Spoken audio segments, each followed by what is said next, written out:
le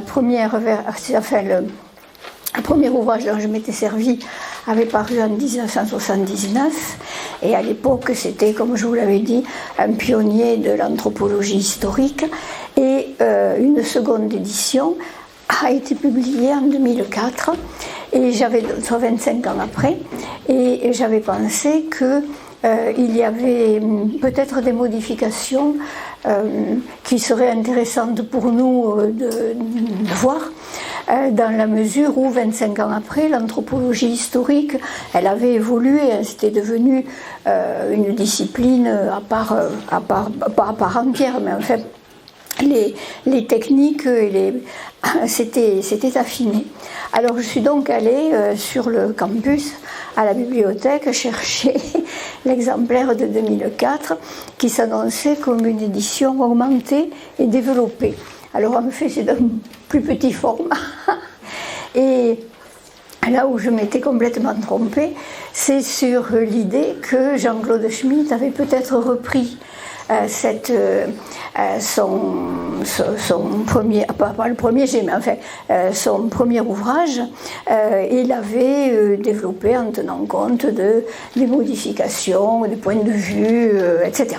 Et alors en fait non, pas du tout, et il s'en explique, et de manière d'ailleurs tout à fait convaincante, il dit non, je n'ai pas réécrit cet ouvrage parce que une œuvre, un ouvrage, s'inscrit dans l'histoire d'un moment, dans l'histoire d'une science à un moment donné, à l'évolution X de ce moment-là, et que, ou bien on écrit quelque chose de complètement différent, on le reprend totalement, ou bien on le laisse tel qu'il est, c'est-à-dire inscrit dans un moment de développement de cette science qu'est l'anthropologie historique. Effectivement, ça se justifie tout à fait.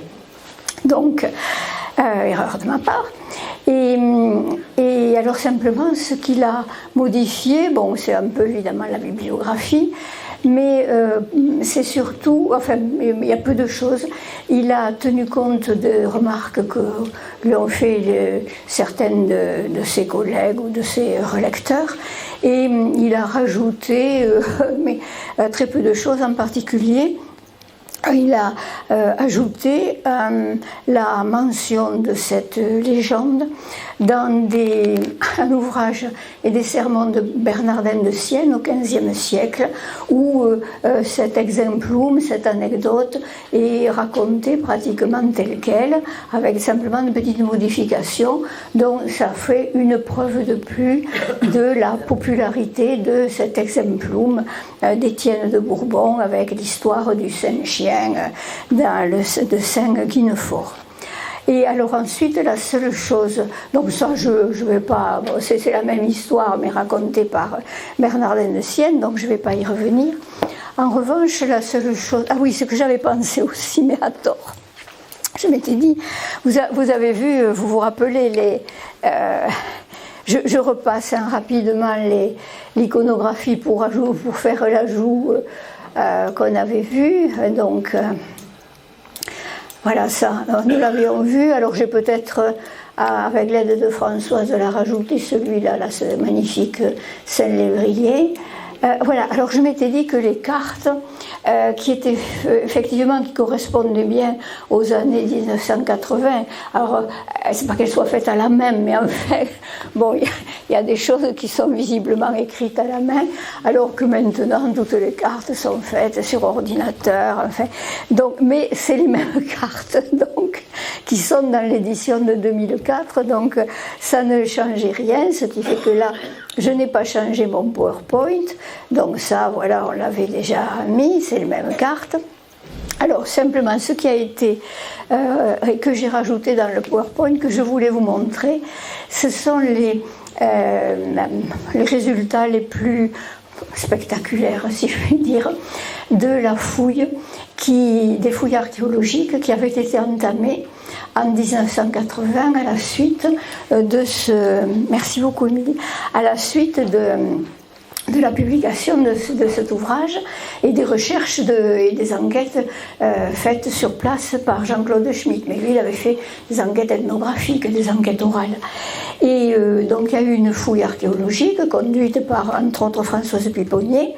Et dans cette fouille, ils ont essayé d'abord, c'est un peu grâce à cette fouille qu'on a vraiment déterminé l'emplacement de ce bois Guinefort, avec effectivement un remblai qui semblait bien indiquer qu'il y avait pu y avoir autrefois un castrum, en tout cas une construction à cet endroit-là. Ça correspondait bien à la description avec la petite rivière de la Chalaronne, etc. Et dans un des emplacements, donc le bois de Saint-Guinefort, il est bien. C'est pas évident parce que le paysage quand même il a changé depuis le XIIIe siècle, mais semble-t-il ça avait été bien repéré. Et dans une des fosses archéologiques, eh bien, on a retrouvé, vous voyez, ces chaussures et ces semelles d'enfants. Alors les semelles, ce sont les dessins que vous avez à gauche, et les chaussures, là vous avez quelques photographies. Et en fait, ces chaussures, elles ont été trouvées avec à côté d'elles, dans cette fosse, des pièces de monnaie qui datent de 1850 à 1919. Donc ça atteste bien de vraiment la survie de ce culte de ce Saint Guinefort sous des modalité avec un rituel un petit peu différent. On ne balance plus les enfants dans la Chalaronne, mais semble-t-il, on y portait encore des enfants, des bébés quasiment, qui avaient du mal à marcher. Qui n'arrivaient pas à marcher, qui n'apprenaient pas la marche, etc. Et on les posait dans cette fosse. Donc les empreintes sont plus ou moins profondes. On ne les y laissait pas. Hein. C'était pas des mères infanticides. Mais avec l'espoir, en déposant aussi des pièces de monnaie, en déposant des langes, comme on l'avait vu sur les buissons, avec l'espoir que ça allait améliorer la santé de ces enfants. Voilà, et donc ça a été découvert effectivement après la parution la première parution de l'ouvrage de Jean-Claude Schmitt, donc je l'ai ajouté et je voulais vous en parler parce que ça confirme cette extraordinaire longue durée de ce culte qui certes n'a pas gardé exactement les mêmes aspects et les mêmes modalités de rituel, mais la même finalité, qui est la guérison d'enfants ou affaiblis ou trop faibles qui n'arrivent pas à marcher, etc.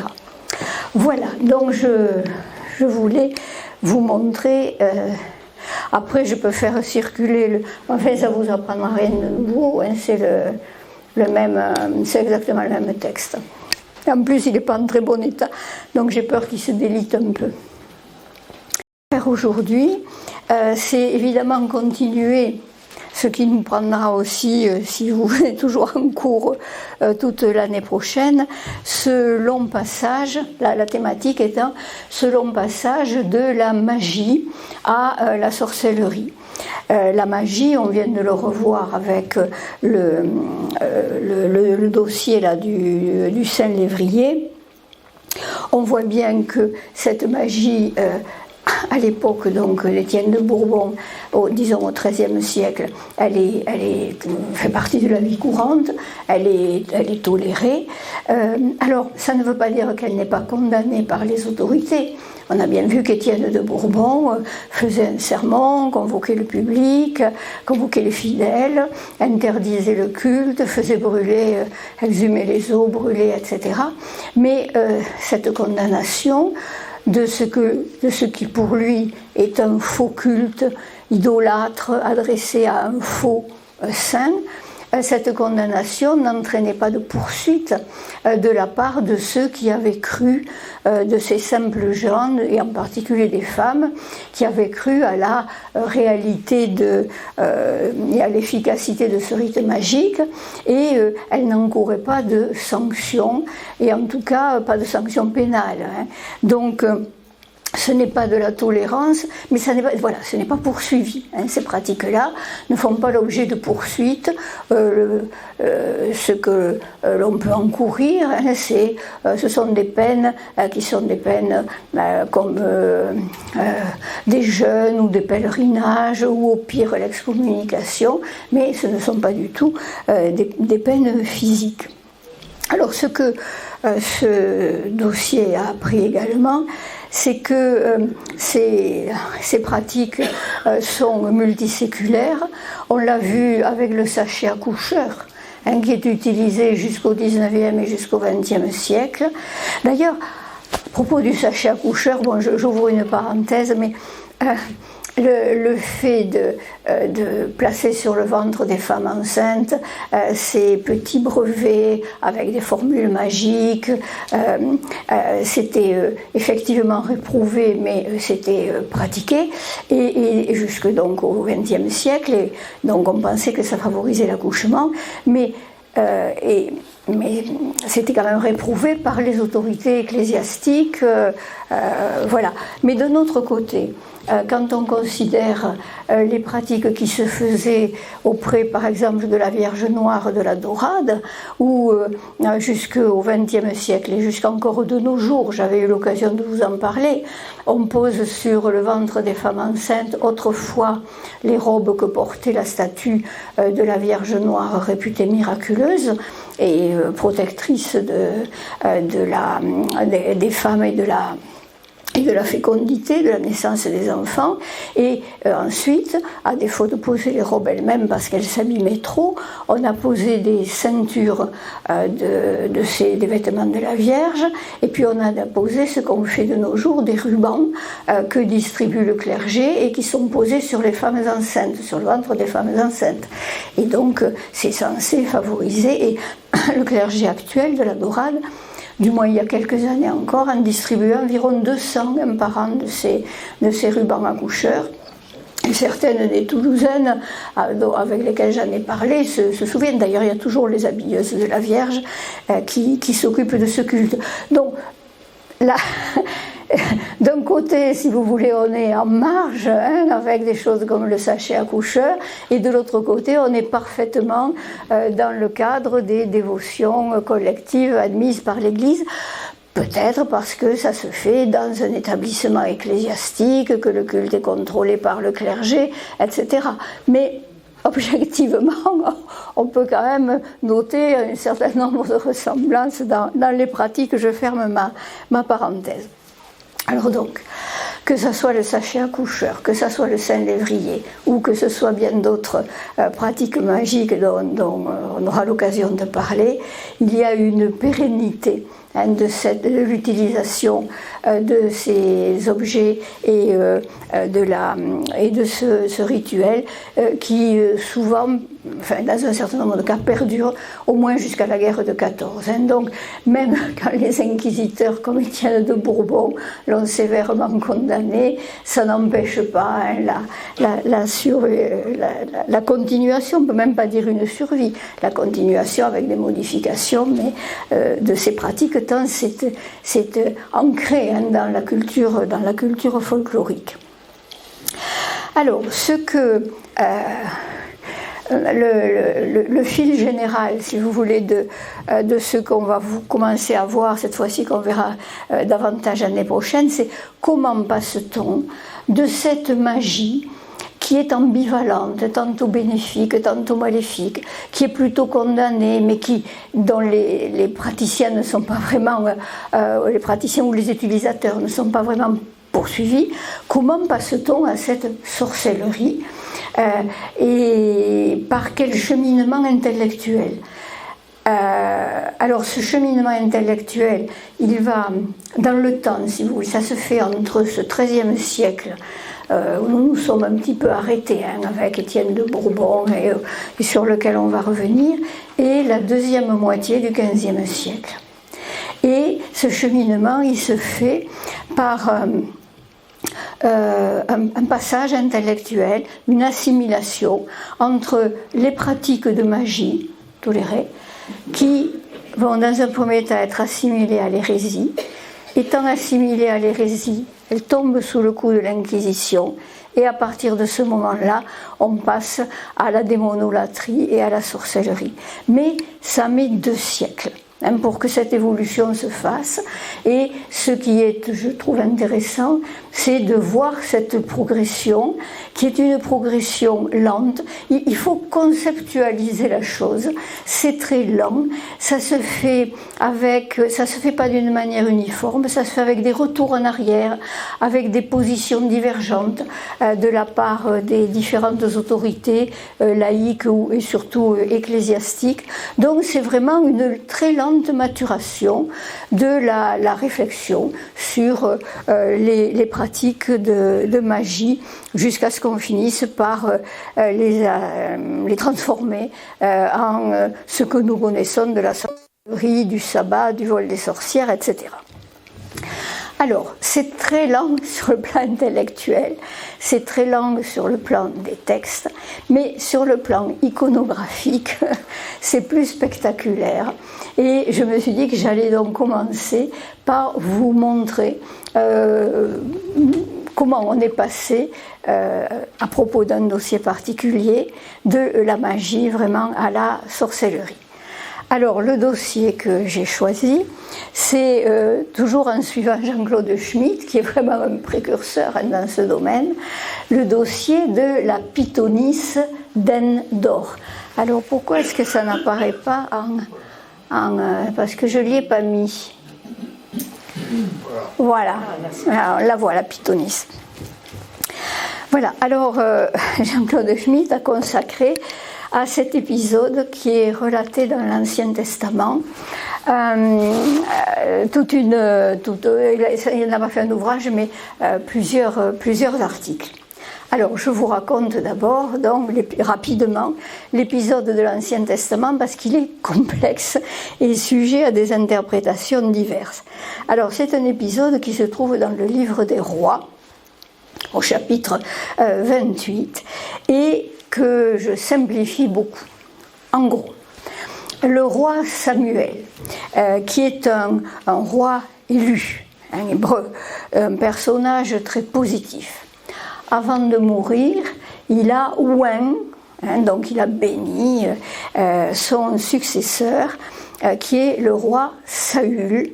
Et puis également, un peu plus tard, il bénit David. Et ensuite, donc, Samuel meurt et il est enterré à Rama. Son successeur, le roi Saül, lui, est un personnage beaucoup plus négatif. C'est un mauvais roi qui a commis une série d'erreurs que je ne vais pas vous énumérer. Et il est possédé par un mauvais esprit et il est par ailleurs incertain du sort d'un combat et d'une bataille qu'il doit mener contre les Philistins. Donc, il a recours à la divination pour savoir quelle sera l'issue de cette bataille et l'avenir. Et pour avoir recours à la divination, il interroge une pythonisse. Alors, la pythonisse, c'est une femme qui a l'esprit de Python, et vous le savez que dans l'Antiquité, donc ici, alors, de l'autre côté, voilà, dans l'Antiquité, notamment à Delphes par exemple, les oracles se faisaient également par l'intermédiaire d'animaux dont serpents. Alors la pythonisse est une divineresse inspirée donc, des pratiques de l'Antiquité et qui est inspirée par l'esprit du serpent. Alors elle pratique la divination et cette divination elle la pratique par l'invocation des morts. Alors, l'invocation des morts, c'est ambivalent là aussi. En soi, ça n'est pas nécessairement une mauvaise chose. Enfin, en tout cas, les apparitions des morts, mais j'y reviendrai tout à l'heure, sont très fréquentes dans le monde médiéval, mais pour l'instant, on est dans le monde biblique, donc j'y reviendrai tout à l'heure. Alors, elle pratique la divination en évoquant les morts. Alors, le roi Saül, qui est donc le roi Saül qui qui est un mauvais Louis, le mauvais roi, cherche donc à savoir quel sera l'avenir, et il demande à la pythonisse d'évoquer l'esprit, donc, ou d'évoquer le personnage de Samuel, son prédécesseur, qui est mort et qui est enterré. Alors, le roi Saül, là, est ici, avec les attributs royaux. Samuel, qui est évoqué, il est là, et la pythonisse, on la voit à l'arrière-plan, pythonissa. Donc là, on est dans la représentation du XIIe siècle, d'un manuscrit du XIIe siècle, et ce qu'il y a à retenir, c'est que, on ne voit pas très bien, Samuel il est mort, mais enfin il est représenté comme un vivant, mais ça c'est assez fréquent au Moyen-Âge de représenter le mort avec soit les habits de sa fonction de son vivant, soit les habits dans lesquels on l'a enterré. Donc Samuel, le roi Saül est là, et Samuel qui est mort donc apparaît ici, et ce qu'il y a à retenir, c'est que la pythonisse qui agit à l'arrière-plan n'est pas le personnage central, et par ailleurs elle est représentée comme une femme, j'allais dire ordinaire, mais sans particularité. Dans cette Bible, qui date aussi du XIIe siècle, la même chose est représentée, mais de manière un petit peu plus pittoresque, si je puis dire, c'est-à-dire que là, Samuel sort vraiment de son tombeau, que vous voyez figurer ici, le tombeau. Le roi Saül est ici, et la pythonisse est à l'arrière-plan, ça ne tient plus, voilà, la pythonisse est là, et elle est représentée avec une guimpe, là aussi, une femme, une devineresse relativement neutre. Alors, le fait que le roi mort, Samuel, soit représenté de cette manière-là, ça aussi c'est une manière tout à fait classique de montrer l'évocation d'un mort. On le fait sortir de sa tombe, c'est assez pratique, et en l'occurrence, il a été, alors souvent il est revêtu de son linceul, mais là il a été entouré de bandelettes, ce qui faisait partie des pratiques funéraires également. Voilà, alors donc là on est au XIIe siècle. Si on passe ensuite aux représentations des XIIIe et XIVe siècles, on voit le même épisode qui est représenté avec donc Samuel, cette fois-ci enveloppé dans un linceul moulant, qui le flatte particulièrement. Il sort de sa tombe. Le roi Saül est en prière donc devant lui, et la pythonisse, pareil, une femme ordinaire, qui invoque l'esprit du mort, et c'est pareil dans cette Bible de la fin du XIVe siècle. Donc Samuel, pareil, sort là de sa tombe, il y a le roi Saül, la pythonisse, et puis les assistants qui sont derrière. Et alors, ce que demande le roi Saül à Samuel, c'est donc ce qui va se passer dans cette bataille, et en gros, quel est l'avenir. Et Samuel lui révèle que de toute façon, il sera vaincu et qu'il va mourir. Bon, donc la prédiction se termine mal pour Saül, qui d'ailleurs effectivement se suicide le lendemain. Ce qui fait, le suicide étant également extrêmement condamné, ça finit de donner une tonalité tout à fait négative à ce personnage de Saül. Et cet épisode a continué ensuite d'être représenté. Alors là, on passe à une représentation qui date du XVe siècle et qui indique, sur laquelle on peut lire, c'est de mauvaise qualité. Je suis désolée, j'ai pas obtenu mieux, mais enfin on fera peut-être mieux, on pourra peut-être améliorer. Donc il y a quand même un certain changement. La pythonisse, là, elle est au milieu. hein. Elle est en position beaucoup plus centrale. Le roi Saül, avec tous ses attributs royaux, est là, et Samuel est un peu relégué à l'arrière-plan. Mais alors surtout, le changement le plus important, c'est que dans le haut de la miniature, il y a un démon. Donc là, on voit apparaître un démon, et ce démon, c'est un élément fondamental, puisque il indique que la pythonisse, elle exerce son art divinatoire grâce à l'invocation d'un démon. Et donc là, on est déjà dans le monde des maléfices qui est beaucoup plus marqué.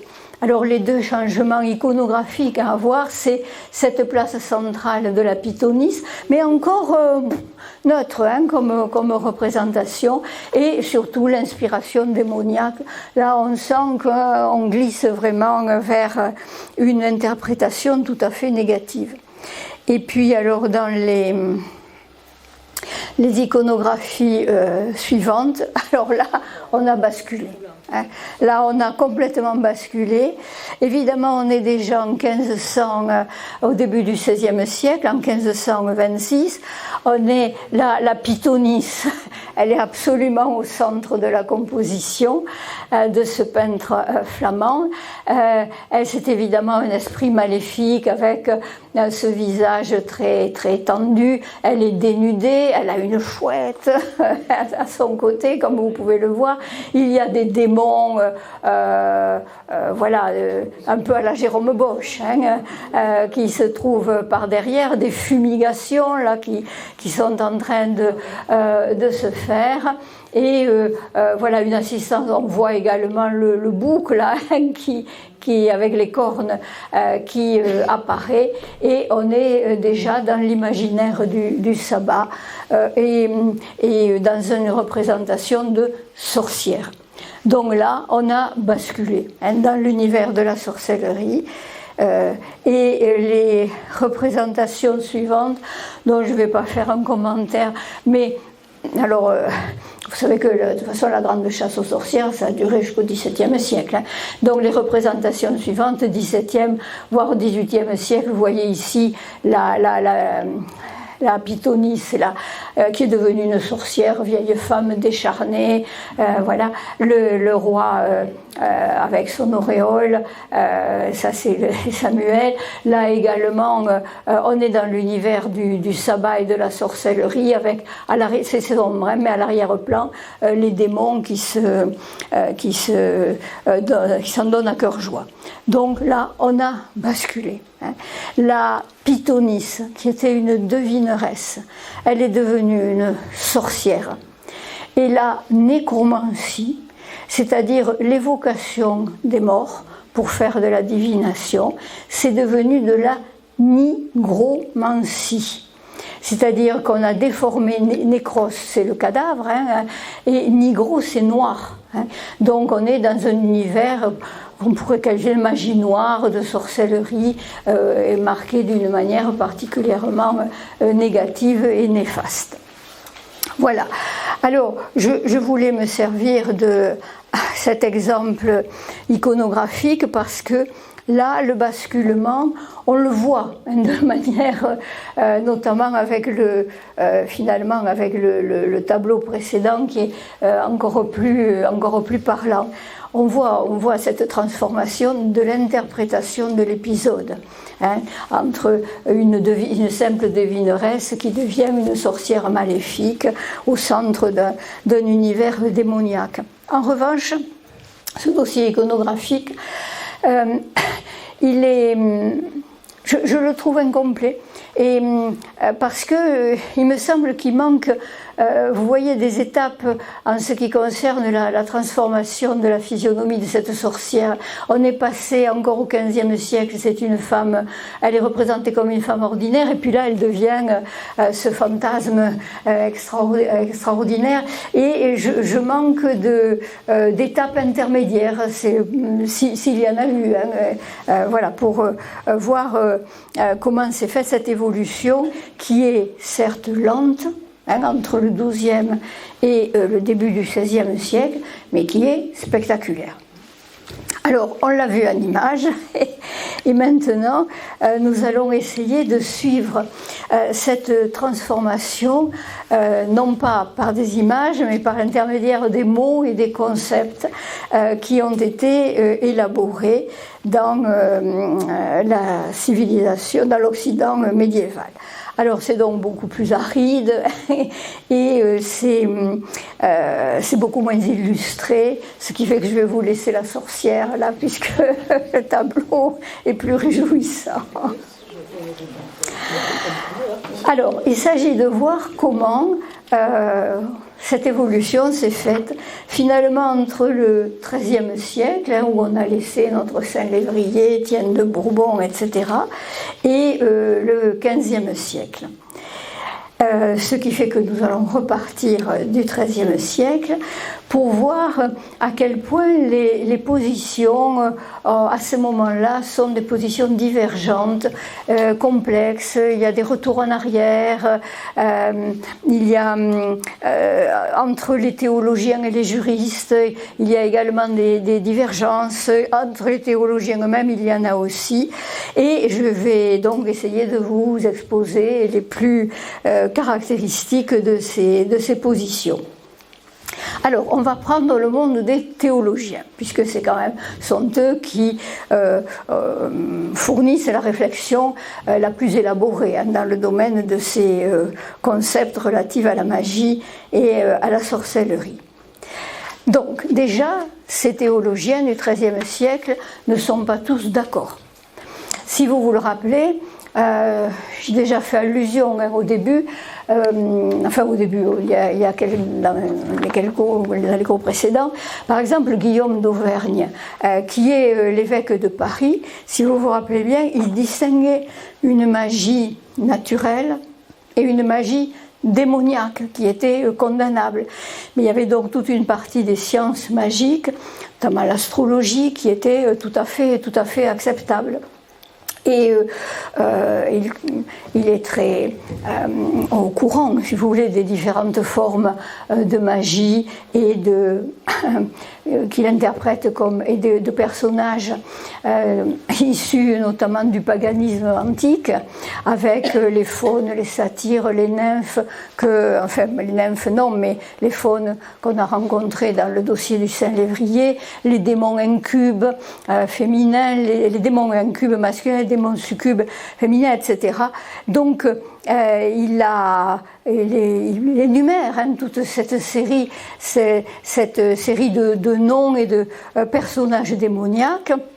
Il connaît très bien aussi l'armée aérienne des femmes qui volent justement dans les airs, et cette idée d'une troupe de femmes qui se déplacent dans les airs, c'est une idée ancienne qu'on trouve déjà dès le IXe siècle, mais si vous vous souvenez, dans le dossier d'Arnaud Gélis, au début du XIVe siècle, Arnaud Gélis, notre armier, il voit les âmes des morts.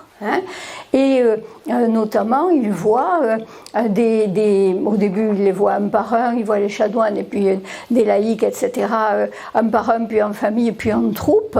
Et il rencontre notamment dans les carrefours et de nuit la troupe des femmes qui sont guidées par une divinité, un esprit d'âme abonde, qui est inspiré par la déesse de l'abondance de l'Antiquité. Et ces femmes, nous raconte Arnaud Gélis, eh bien, elles entrent dans les maisons de nuit, elles entrent dans les caves et elles vident les tonneaux de vin, voilà, en cachette, et ce sont les esprits des morts. Et ces troupes de femmes qui se déplacent comme ça dans les airs, on le retrouve dans tout le folklore du monde occidental. Mais pour Guillaume d'Auvergne, qui connaît très bien toutes ces histoires-là, ce sont des illusions. Ce sont des illusions, ce n'est pas la réalité.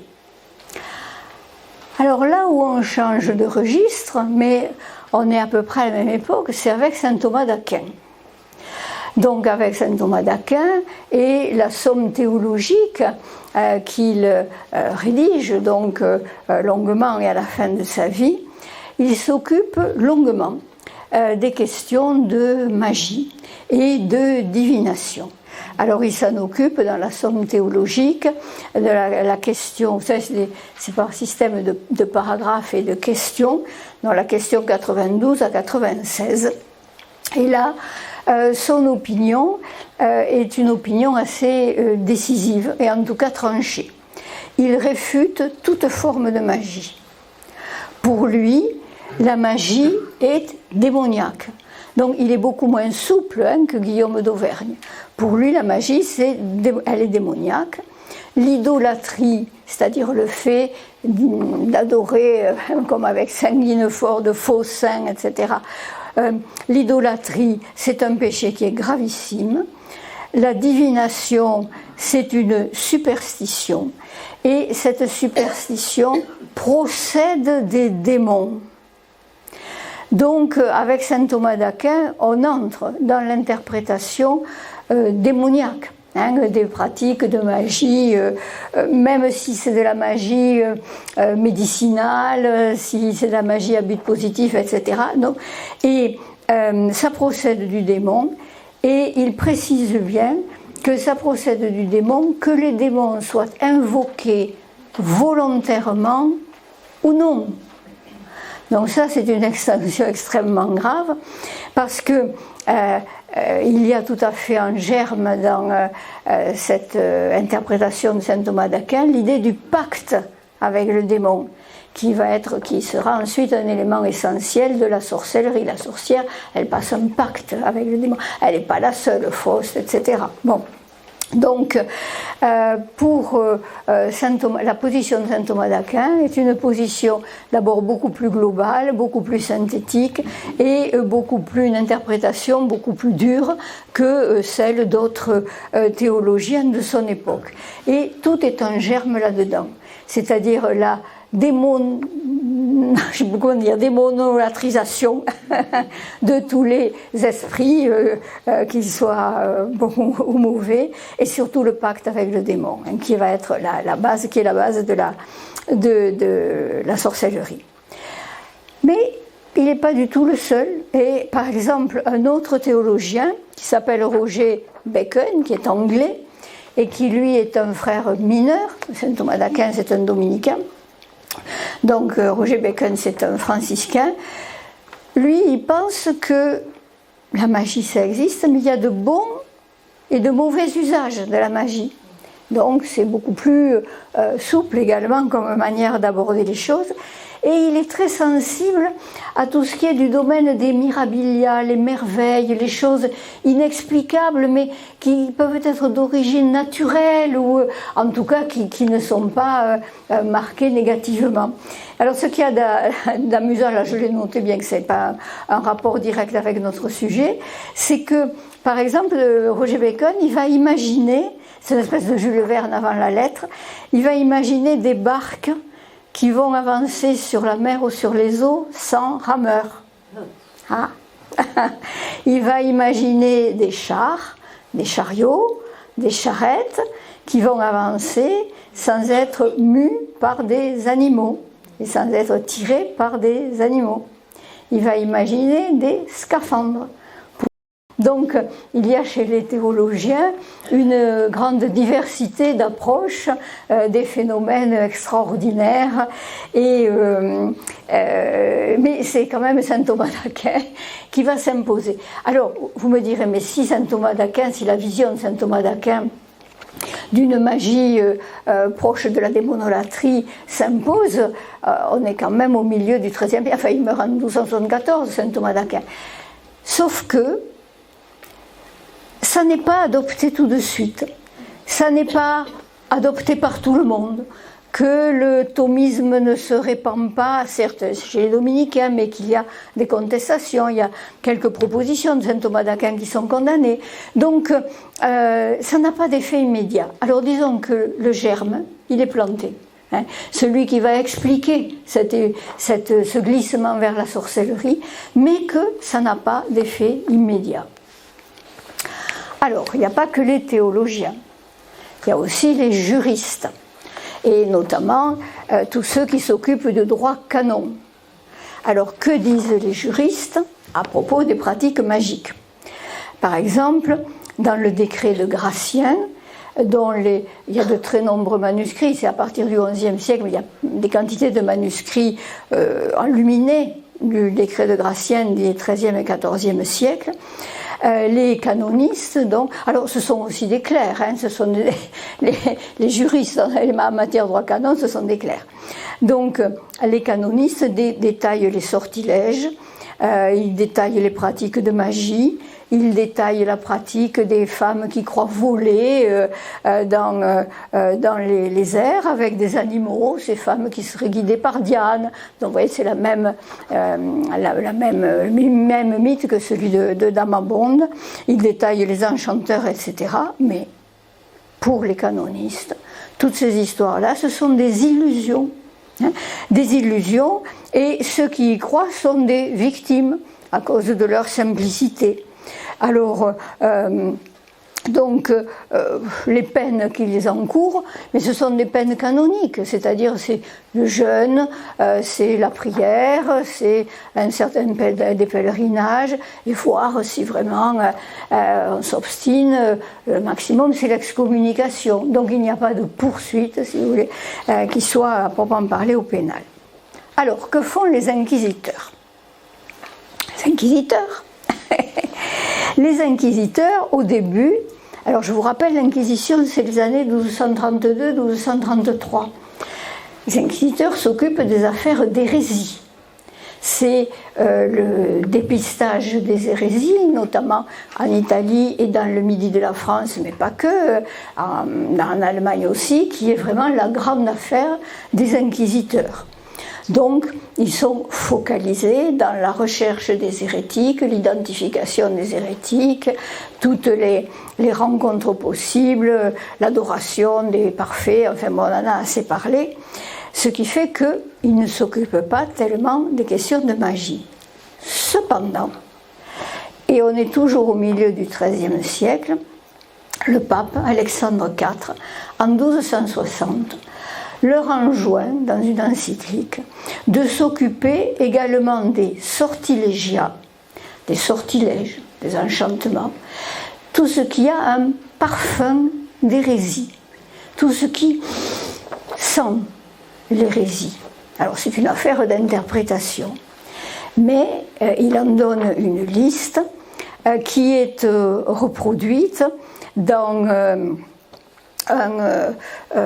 c'est d'ailleurs la liste par un ecclésiastique de l'entourage de l'évêque Benoît d'Alignan, et cette liste montre que les inquisiteurs sont parfaitement au courant de la variété des pratiques magiques, mais ces canonistes-là, et même les inquisiteurs, n'envisagent pas autre chose que des sanctions religieuse. Donc il reste dans ce qui est l'esprit de l'Inquisition, c'est-à-dire obtenir de la part de ceux qui se livrent à ces pratiques magiques l'aveu, la confession de leur erreur, et une fois que l'erreur est confessée, on réconcilie celui qui s'est trompé, qui a erré, en lui appliquant un certain nombre de sanctions d'ordre religieux, comme je vous le disais, des peines de pèlerinage, etc. Et là encore, il n'y a pas de poursuite. Alors, on va peut-être jeter un coup d'œil sur cette liste qui va vous montrer que les inquisiteurs sont quand même assez au fait de... Alors, c'est le texte qu'on vous a distribué. Donc, ce sont les pratiques magiques qui sont répertoriées dans cet ouvrage-là qui a été rédigé dans l'entourage de l'évêque Benoît d'Alignan, qui est l'évêque de Marseille, vers 1260, et qui sont inspirés de la bulle d'Alexandre IV. Alors, on va le survoler, hein, le texte, mais ça vous donne une idée quand même de la variété des informations que les inquisiteurs... Enfin, en tout cas, ils ont la liste.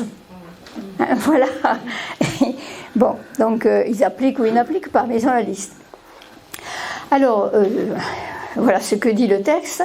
De la même manière, on doit enquêter auprès de l'accusé en lui posant des questions à propos des idolâtres et de l'idolâtrie, sur les idolâtries ou sur les maléfices.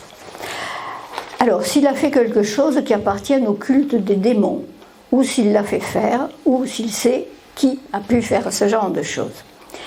S'il a fait l'expérience du miroir, alors vous vous rappelez à quel point le miroir est utilisé dans les pratiques de divination, de même que toute surface réfléchissante. Alors l'épée aussi, la sphère, c'est le manche d'ivoire, c'est la même chose. Ce sont les objets à partir desquels on peut invoquer les démons. Et s'il a invoqué des démons sur certaines herbes, à partir de certaines herbes, de certains oiseaux ou d'autres créatures pour obtenir de l'aide, donc en matière de divination. L'ongle, ça c'est plus... Oui.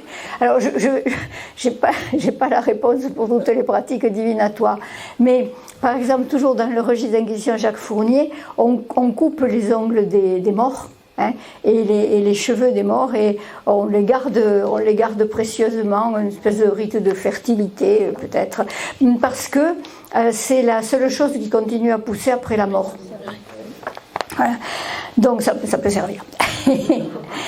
Alors, voilà. Alors après, si celui qui est interrogé a fait quelque expérience pour obtenir l'amour des femmes ou des hommes, ou au contraire pour obtenir la haine, la colère ou la discorde des gens, ou pour découvrir un vol ou un trésor, ou pour obtenir des honneurs, des richesses ou des faveurs. Donc là, on retrouve cette ambivalence de la magie, parce que contraindre une femme ou un homme à l'amour, c'est plutôt négatif, puisque c'est une contrainte qu'on opère sur sa propre volonté, mais provoquer la discorde, c'est négatif également, mais découvrir un vol, voilà, c'est au contraire quelque chose qui est plutôt positif. Alors, s'il a fait l'expérience du cercle, bon, voilà, le cercle, c'est le miroir, etc., et l'enfant, puisque souvent les enfants servent de médium dans les pratiques de divination, ou s'il a fait quelques sacrifices pour avoir une réponse des démons, donc c'est pour interroger l'avenir, s'il a fait des expériences sur l'eau, le bronze, ou avec du plomb. C'est un peu allusif, vous voyez, parce qu'on ne sait pas exactement à quoi ça renvoie. S'il a fait quelque chose pour obtenir la haine ou l'amour, avec la tête ou une autre partie d'un homme mort ou vivant, ou avec ses vêtements ou ses cheveux, vous voyez. S'il a écrit quelque chose avec du sang d'un homme ou d'une femme sur une hostie. Et alors on retrouve ce mélange-là, cette utilisation du rituel ou d'éléments de la liturgie chrétienne. On retrouvera aussi un petit peu plus tard, il y a le baptême. Donc, il a décrit avec une hostie, un autre objet. S'il s'est enquis de l'avenir dans les intestins d'animaux, bon, ça comme dans l'Antiquité, ou leurs omoplates. Vous vous rappelez la spatulomancie dont je vous avais parlé, c'est-à-dire la divination à partir des omoplates de chameaux dans le monde méditerranéen ou de moutons. C'est quand même une divination très particulière, et les informations des inquisiteurs, elles reposent en partie sur cette science qui est transmise depuis l'Antiquité, sur des pratiques. Alors s'il a observé les jours égyptiens, vous vous rappelez là aussi les jours égyptiens ou égyptiaques, ce sont ces jours du calendrier qu'on estime néfastes et où il ne faut pas entreprendre quoi que ce soit. Alors s'il a observé les mois, les saisons, les heures du jour, les années, etc., ça c'est la divination par les astres, par la conjonction des planètes, s'ils sont favorables ou défavorables, etc., pour entreprendre un voyage, une copulation conjugale pour qu'elle soit fertile, bien sûr, ou la construction d'un édifice. Alors si j'ai enquis de la mort ou de la vie de quelqu'un, à partir en examinant des lettres, des poèmes ou des figures, et là aussi j'avais rapidement évoqué ces techniques de dessin, de figures pour interroger l'avenir. Voilà, s'il a observé des écrits, les sorts des apôtres, hein, vous savez, en ouvrant la Bible et en tombant sur telle ou telle phrase, s'il a porté sur des hommes ou des animaux des amulettes écrites ou des brevets pour les préserver de maladies, donc ça nous renvoie au brevet accoucheur dont on avait vu le dossier. Bon, s'il a dit en se servant d'un enfant, voilà, s'il a fait préparer un repas, ou des luminaires pour que les fées ou les démons, alors les fées c'est fatis, hein, ça évoque le destin aussi, viennent en personne, donc évoquer s'il a observé les augures des oiseaux, les éternuements, les auspices, etc. Ah oui, là, il y a aussi évoqué la magie sympathique. S'il a observé des choses qui adviennent comme des oiseaux couvant des œufs en croyant que l'abondance ou la fécondité viendrait de là. Ça, c'est par sympathie. Hein, donc, voilà, ça permet de faire glisser à la personne qui souhaite être fertile. Alors, s'il a observé les constellations, voilà, c'est l'expérience du le franchissement des feux. Donc sauter hein, par-dessus les feux, comme on le fait à la Saint-Jean, voilà. Voilà, s'il a l'expérience d'une quelconque image ou représentation, et s'il a fait baptiser quelques images, monnaie au bol, etc. Donc ça, on le retrouvera dans les procès sur lesquels on va travailler. C'est la fabrication des voûtes, hein, de cire ou dans d'autres matières, des figurines. Expérience de l'incantation des serpents, fabrication donc de gâteaux et de potions pour obtenir l'amour de quelqu'un, la divination par la ceinture ou les sandales. Là, je dois dire que je ne suis pas capable de vous le détailler. Et alors, ça se termine par, si jamais il a fait une quelconque de ces choses-là, le prévenu, s'il a été, enfin celui qui est interrogé, s'il a été réconcilié, et par qui, quand et comment, et s'il a des preuves de cette réconciliation, ce qu'on lui a imposé, c'est-à-dire une amende, hein, s'il l'a entièrement payé. Et ce qui est important pour l'inquisiteur, c'est de savoir s'il est retombé dans son erreur après l'avoir reconnu. Parce que ça, hein, vous le rappelez, à partir des cours sur l'hérésie, être un relapse, un retombé dans l'erreur, c'est ça, hein, qui est véritablement grave et qui peut entraîner des sanctions. De graves sanctions. Donc, vous voyez que à cette période-là, donc au milieu du XIIIe siècle, les inquisiteurs ont tous les outils intellectuels en main pour condamner effectivement et s'occuper des pratiques magiques, mais ils ne le font pas. Ils ne le font pas, et on l'a bien vu avec Jacques Fournier. Hein. Il y a très très peu d'affaires de magie. Bon, il y a juste Béatrice de Planissol avec les petits cordons ombilicaux de ses petits enfants, etc. Et diverses poudres. Mais elle n'encourt pas non plus pour ça une peine bien grave.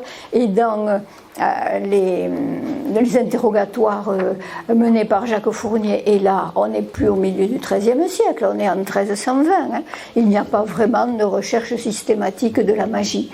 Donc les outils intellectuels de la condamnation future, ils sont élaborés dès le XIIIe siècle, mais ils ne sont pas activés à ce moment-là.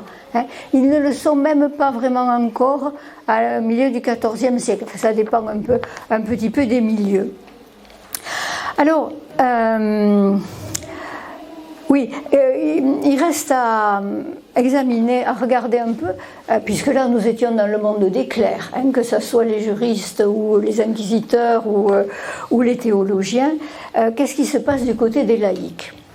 Alors, dans le monde des laïcs, tout le monde croit à la réalité, que soit petit ou grand, hein, pauvre ou grand seigneur, tous croient à la réalité des enchantements, à la possibilité de la divination, à la nigromancie, aux envoûtements, et même le pacte avec le démon est quelque chose qui est assez admis dans la littérature.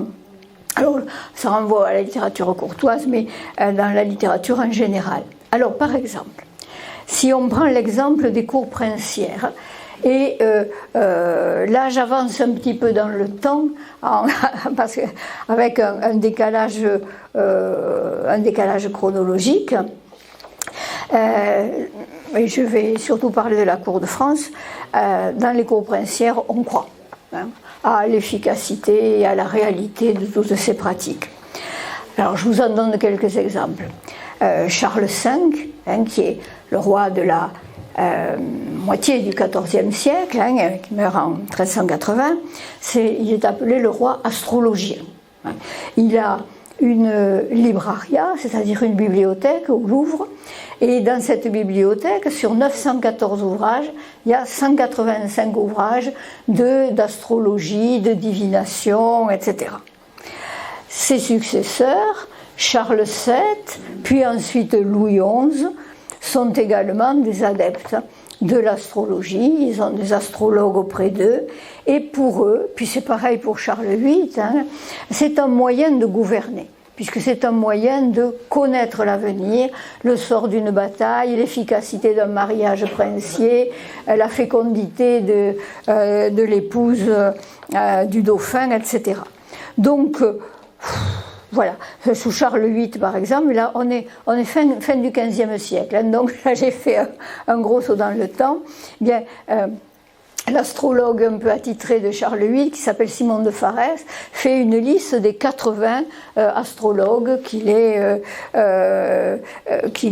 capable de nommer. Et ces personnages, mais j'avais fait allusion quand on avait parlé de l'astrologie, ce sont souvent aussi des médecins et ce sont aussi des clercs, puisqu'ils ont la possibilité de lire ces traductions latines de toute la culture savante arabe, et ils ont un rôle officiel, ils sont pensionnés à la cour, et les rois les consultent régulièrement. Alors, ça ne leur sert pas toujours. Et je vais vous en donner un exemple avec Charles VI. Le roi Charles VI, c'est celui qui devient roi en 1380, et c'est un jeune roi c'est un roi chevaleresque, c'est Charles le Bien-Aimé, il est beau. C'est lui qui épouse Isabeau de Bavière, que maintenant on appelle Isabelle de Bavière, paraît-il. Enfin, il ne faut plus l'appeler Isabeau. Donc, c'est la mode chez les historiens. Donc, le règne de Charles VI s'annonce particulièrement brillant et glorieux, mais le problème de Charles VI, c'est qu'en 1392, donc une douzaine d'années après qu'ils soient montés sur le trône, il est frappé d'une crise de folie. Alors c'est cette crise de démence qu'il a alors qu'il chevauche dans une forêt de Bretagne avec son frère et son entourage, et là il est vraiment pris d'une frénésie, pas suicidaire, mais d'une frénésie assassine, puisqu'il tue 4 de ses compagnons, il poursuit son frère qui arrive quand même à s'échapper. Et les chroniqueurs de l'époque, Juvénal des Ursins, disent qu'il est amens, c'est-à-dire il est privé de son esprit. Il est fou, il forcène. Si c'était Lancelot dans les bois, on dit qu'il forcène. Voilà. Alors, c'est un très très grave problème, parce qu'il est le roi, il ne peut pas être. Il a reçu l'onction. Il est le roi sacré, celui qui guérit les écrouelles, etc. Il ne peut pas être destitué. Donc, il faut gouverner avec Charles VI. Et ce qui est particulier, enfin, c'est à la fois facile, ce qui est un obstacle, c'est que la folie de Charles VI n'est pas une folie permanente. Il a de très très longues périodes, par exemple entre la première crise de 1392 et la suivante qui est en 1393, il y a plus d'1 an qui s'est écoulé, donc tout le monde l'a cru guéri. Et ensuite il a quand même de longues périodes de rémission, entre lesquelles d'ailleurs Isabeau de Bavière a eu de nombreux enfants, entre lesquels il a enfanté.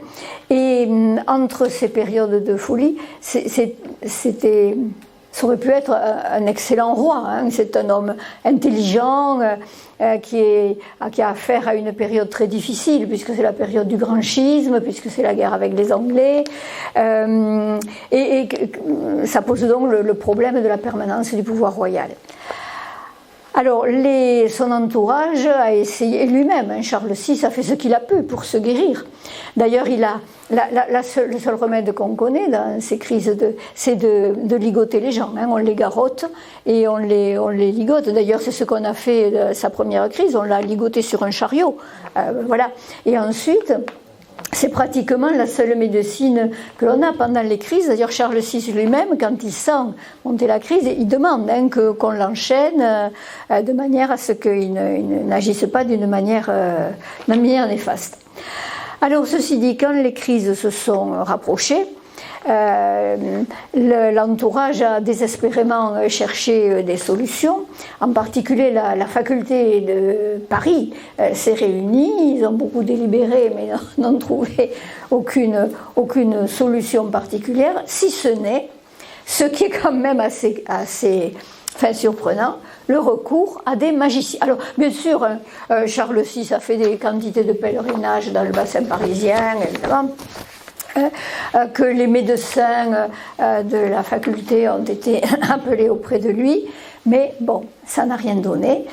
Et donc, son entourage a fait appel à des magiciens.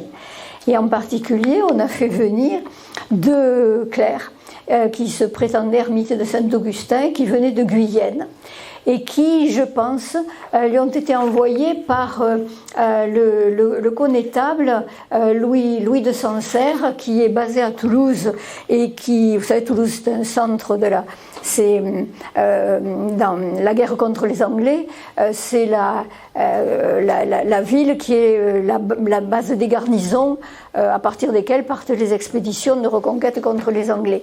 Donc le sénéchal et le connétable Louis de Sancerre résident longtemps à Toulouse et dans le sud-ouest et connaissent très bien la région, et donc c'est Louis de Sancerre qui dégote, si je puis utiliser ce terme, les 2 magiciens qui se prétendent comme capables de commander aux démons. Alors malheureusement, l'intervention de ces magiciens est un échec complet. Et là, quand même, ça fait mal, parce qu'ils sont décapités. Leur tête est mise sur une pique, comme la princesse de Lamballe à la Révolution française, et leurs troncs, ils sont démembrés. Vous savez que le Moyen-Âge, et même l'époque moderne, très friande de ces exécutions particulièrement sanglantes, et le tronc de ces malheureux est exposé sur un gibet. Alors, ce qui est quand même étrange, on voit donc qu'il y a un recours à la magie absolument au plus haut niveau, avec un espoir et une croyance dans la possibilité, au moment même où l'université de Paris se réunit. Alors on est fin XIVe siècle pour condamner les pratiques magiques. Donc il y a une grande ambivalence des pratiques. C'est tout à fait étonnant. Bon alors voilà, je vous ai fait faire un bond dans le temps et un petit peu à tort, parce que il nous faut quand même revenir aux principales étapes chronologiques qui vont scander ce passage de la magie à la sorcellerie. Alors, et c'est là-dessus, si vous voulez, qu'on s'arrêtera. Je fais un cours un petit peu plus bref que d'habitude pour essayer d'arriver à le faire demain. Donc, ça c'était la liste des pratiques magiques que les inquisiteurs ont sous le coude. Bon. Et voilà, ce que je voulais vous montrer un petit peu pour finir là-dessus, c'est cette évolution chronologique des procès pour pratiques magiques ou pratiques sorcellaires. Ça a été établi, ce schéma a été établi par un chercheur allemand et dont j'aurais dû mettre le nom, mais je le rajouterai. Et alors évidemment, c'est sujet à caution et il le reconnaît lui-même. Il a compilé tout ce qu'il a pu trouver comme procès de magie ou de sorcellerie dans l'Occident chrétien, France, Flandre, Allemagne, Autriche, Suisse, Italie, Angleterre, du début du XIVe siècle jusqu'à la fin du XVe siècle. Vous voyez que par exemple, il n'y a pas l'Espagne par défaut de documentation. C'est une documentation qui était une documentation très hétérogène, hein, mais ça donne quand même une idée. Et ce qui est intéressant, et à partir de quoi on partira, c'est de voir la scansion. Donc nous savons que depuis la moitié du XIIIe siècle, l'arsenal intellectuel et conceptuel, il est en place. Simplement, il n'est pas activé.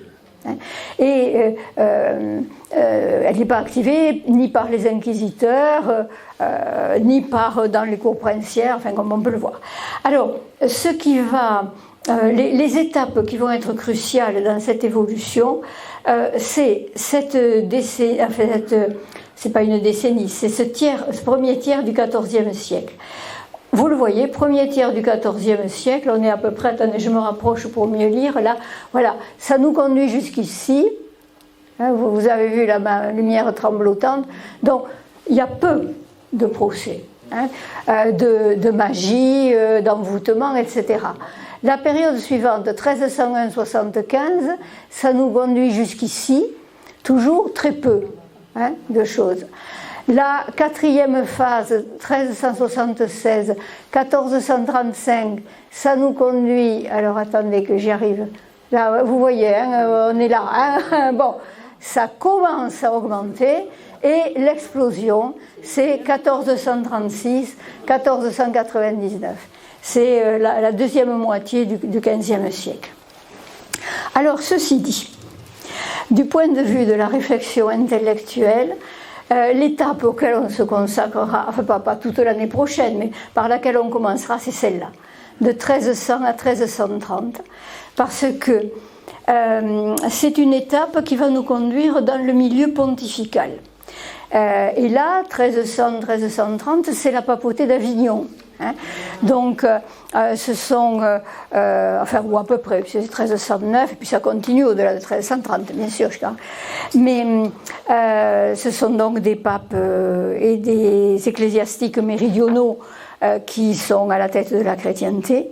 Et pendant cette période-là, et un petit peu avant, les procès, qui sont peu nombreux, mais sont des procès très intéressants et au plus haut niveau.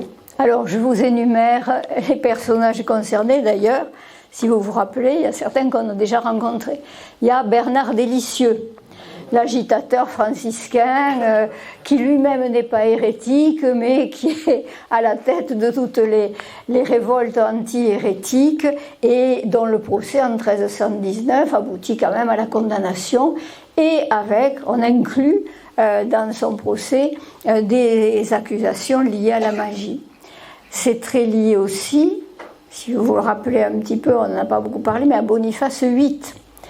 Boniface VIII, dont on a parlé par le biais d'Arnaud de Villeneuve, avec l'affaire des spirituels.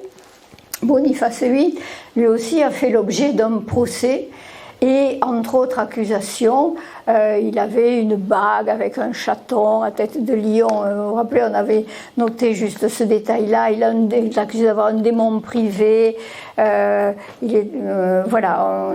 Différentes accusations également d'action contre le pape. Ensuite, il y a le procès des Templiers, dans lesquels interviennent. Il y a le procès d'un certain nombre d'évêques, Guichard, évêque de Troyes, Robert de Mauvoisin, archevêque d'Aix, Hugues Géraud de Cahors, c'est peut-être celui dont vous avez un petit peu entendu parler, non, ça vous dit rien? Dans ces procès-là, interviennent contre ces évêques des accusations de fabrication voûtes, de statuettes de cire, destinées à provoquer la mort du pape, en l'occurrence c'est l'an 22, des statuettes de cire qu'on baptise quand même. Et oui, on l'a vu à plusieurs reprises dans les brevets, les sachets accoucheurs, même dans l'usage de la magie, c'est plus efficace si on baptise. Alors, il y a cette interprétation-là, c'est plus efficace. Et l'autre interprétation, c'est que tant qu'à lancer un sort contre un personnage particulier, il faut que ce soit sur la personne complète, c'est-à-dire la personne physique et la personne spirituelle, si vous voyez ce que je veux dire, qui a reçu le baptême, qui est un être complet. Bon.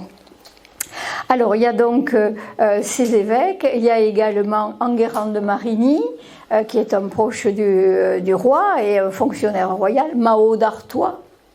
Alors, ça y est, vous y arrivez. Et donc, c'est la période des rois maudits. Et si vous avez l'occasion, regardez-le, de nouveau, pas le second, celui des années 1970, 12, quelque chose comme ça, avec Jean Piat, et voilà. Et Geneviève Casil, Hélène Duc, etc. Voilà, alors on y voit bien, c'était très bien fait. Et c'est pendant cette période-là que, au travers de ces grands procès, un certain nombre de questions ont été prises à bras le corps, disons, par le pape, d'une part, Jean XXII, et par son entourage d'experts. Parce que, à travers ces procès, ce sont des procès politiques. C'est-à-dire que les accusations, tous ces personnages sont des personnages qui s'opposaient soit à la politique pontificale, soit pour Bernard Délicieux à l'action des inquisiteurs, soit étaient des trublions vis-à-vis du pouvoir royal ou du pouvoir pontifical d'une manière. Ce sont des procès politiques.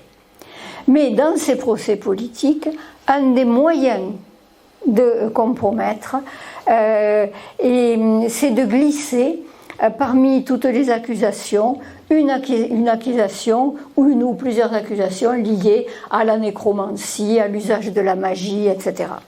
Donc ça va être moyen pour... de nos jours, on utilise d'autres procédés, mais de même que je vous avais dit, j'ai eu l'occasion de vous en parler dans les années passées, quand c'est aussi la période où les papes ont entamé une série de procès vis-à-vis des grands des prélats importants, archevêques, évêques ou grands abbés. D'ailleurs, il y en a quelques-uns qui sont dans la liste que je vous ai énumérée. Et ces procès, je vous avais dit dans pas mal de ces procès, repensons à Bernard de Castanet, par exemple, l'évêque d'Albi, au milieu de toutes les accusations qui étaient proférées, la dilapidation des biens d'église, la négligence sacramentelle, le fait d'aller à la chasse, etc., il y avait la sodomie, si vous vous rappelez. Et la sodomie, c'était... au XIIIe siècle, notamment, l'un des moyens, si vous voulez, pour que ça soit vrai ou pas, ils s'en fichaient tous, de savoir si c'était vrai ou pas. Mais c'était un des moyens de faire comprendre à celui qui était accusé par la cour pontificale qu'attention, là on risquait très gros et qu'il valait mieux se soumettre, accepter, puisque là aussi ce sont des procès politiques. Donc ce sont, si vous voulez, des procès par lesquels l'autorité pontificale manipule la justice pour gouverner son clergé ou également pour gouverner une partie du monde laïque.